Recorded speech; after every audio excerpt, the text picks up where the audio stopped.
एक चाय की दुकान पर दो दोस्त बैठकर चाय पी रहे थे। रात हो चुकी थी।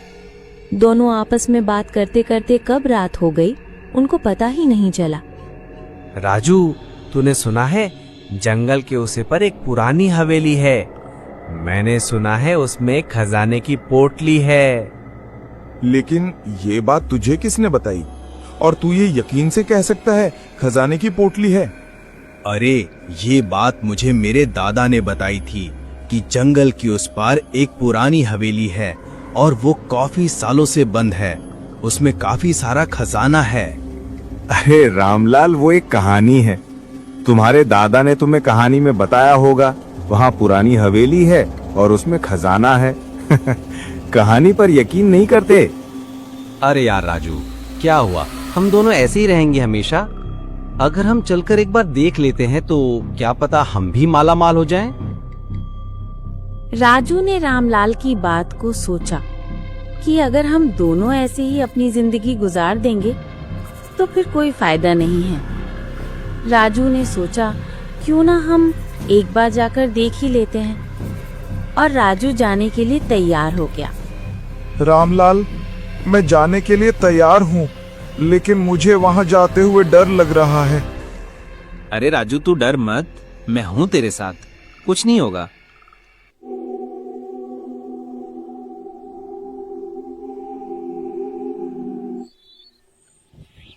राजू और रामलाल अगले दिन हवेली की तरफ निकल जाते हैं।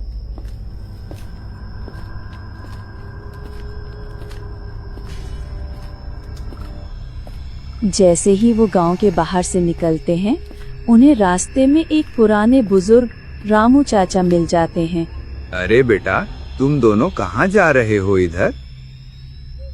अरे चचा, कहीं नहीं, बस इधर तक जाते हैं और अभी वापस लौटकर आ जाते हैं।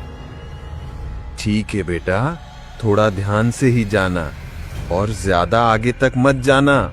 आगे एक भूतिया हवेली है, कभी धोखे में उसके अंदर चले जाओ। भूतिया हवेली मतलब चचा, मैं समझा नहीं। जंगल के उसे पार एक भूतिया हवेली है। जो उसे भूतिया हवेली में गया है आज तक वो कभी वापस नहीं लौटा। और इतना बोलकर रामलाल चाचा चले जाते हैं और वो दोनों दोस्त खड़े रहते हैं। अरे रामलाल, शायद चाचा ने ठीक ही बोला है, वहाँ जाना सही नहीं होगा। अभी भी वक्त है, वापस लौट लो। अरे राजू, तो डर मत, जो होगा देख लेंगे। और वो भूतिया हवेली की तरफ निकल जाते हैं। और वो दोनों भूतिया हवेली के पास चले जाते हैं। हवेली के पास उन्हें एक दरवाजा मिलता है। दरवाजा उन्हें देखकर अपने आप खुल जाता है।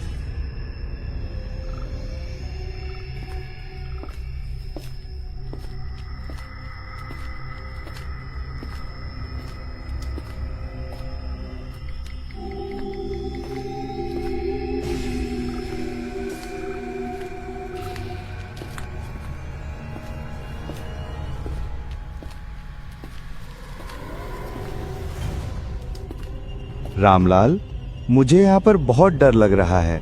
यहाँ रहना ठीक नहीं होगा, चलो यहाँ से। अरे राजू, तू डर मत, मैं हूं ना, बस यहाँ पर आ गए हैं। हमें खजाने की पोटली ढूंढनी है और जाना है यहाँ से। रामलाल, तू मेरी बात मान, यहाँ रहना ठीक नहीं है। रास्ते में रामू काका ने भी यही बोला था, जो उस हवेली में गया है वो वापस नहीं आया। इतने में पास वाले रूम से उन्हें किसी की आवाज सुनाई देती है।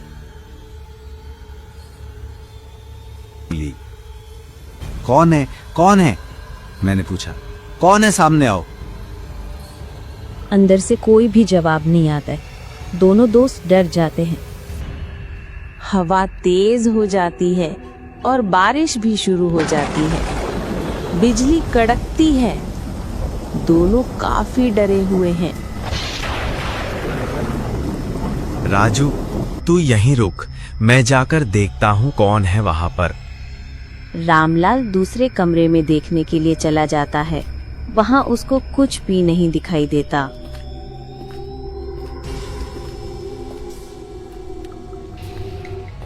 और थोड़ी देर में राजू को रामलाल की चीखने की आवाज आती है। राजू कमरे में जाकर देखा है, राजू की आंखें फटी की फटी रह जाती हैं। राजू ने देखा रामलाल की लाश जमीन पर पड़ी थी। राजू हवेली से भागने की कोशिश करता है, लेकिन हवेली का दरवाजा अपने आप बंद हो जाता है। राजू दरवाजा खटखटाता है, लेकिन दरवाजा नहीं खुलता। अब राजू फंस चुका है।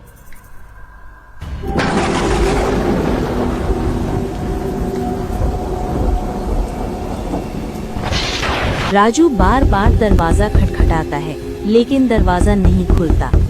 हवेली के अंदर अजीब सी सरसराहट और कदमों की आवाज आने लगती है। राजू डर के मारे कांपने लगता है।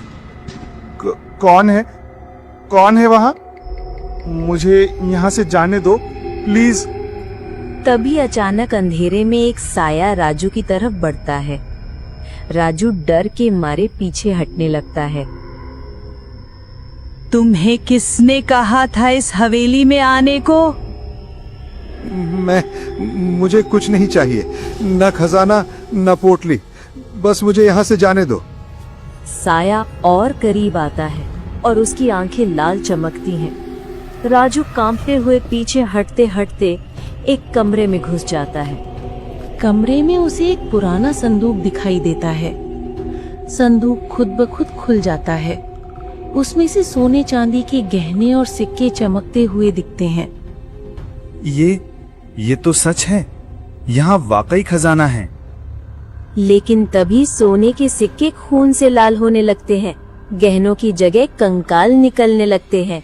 राजू चीख पड़ता है, आ!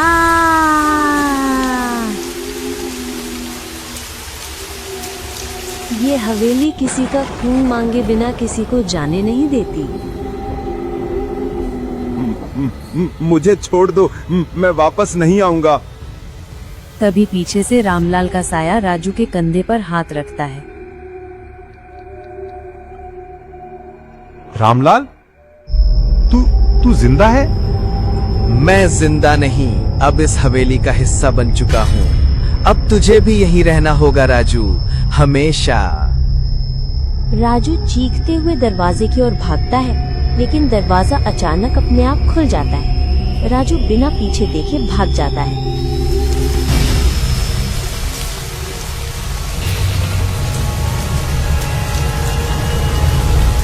राजू गांव की तरफ भागते भागते गिर पड़ता है। लोग उसकी चीख सुनकर इकट्ठा हो जाते हैं।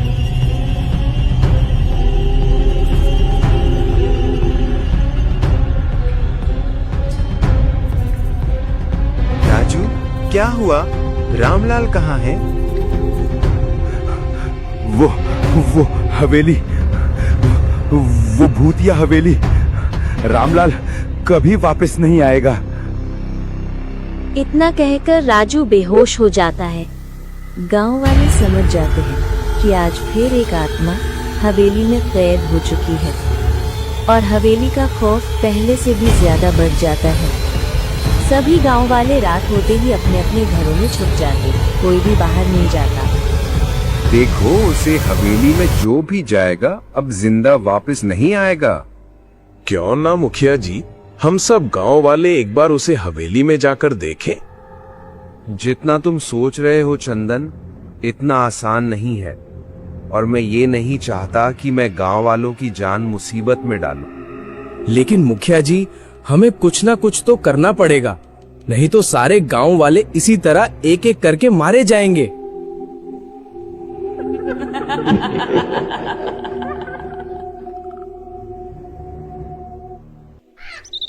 कुछ दिनों बाद राजू को होश आ जाता है।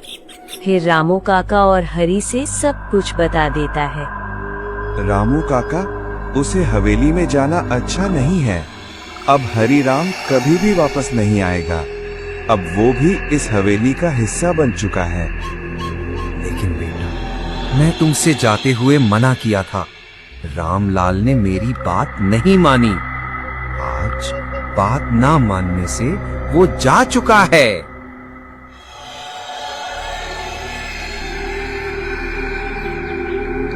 और उसे हवेली का डर और भी ज्यादा हो गया। लोगों ने उधर आना जाना बंद कर दिया, लेकिन उसे हवेली का डर आज भी लोगों के दिलों में है।